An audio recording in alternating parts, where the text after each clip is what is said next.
39 days. That's all we have left until baby number 2 is here, and we are desperately trying to get this bathroom remodel done. If you haven't seen the series yet, we are Nick and Liv, and we're remodeling this giant primary bathroom before our babies do, or at least that's the goal, and we're teaching you everything.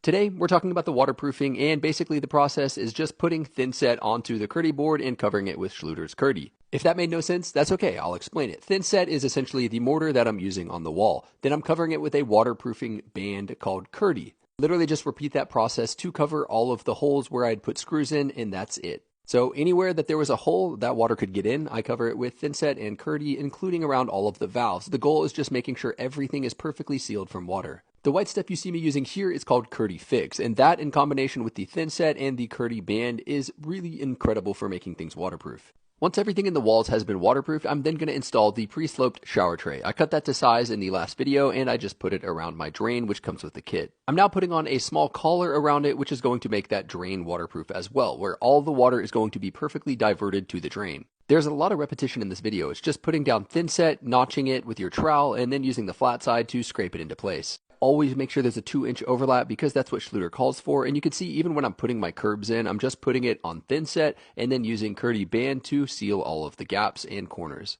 I'm using pieces of Kerdi band on the inside and outside of the curb and making sure there's a 2-inch overlap on every single piece. I'm then going to take the pre-cut bench that I made yesterday, use the thin set to seal it all together into the wall, and then put all the pieces together with Kerdi on top. Once you kind of get the idea of how the Kerdi works, you're literally just doing it over and over and over, making sure that everything is sealed and overlapped properly. So you can even see here on the bench, I just cover it with thin set and then use large pieces of Kerdi to cover the entire thing and make it waterproof. The shower is now waterproof and ready for tile, and the best part is coming. Heated floors. I've never done it. I'm going to show you how though in the next video.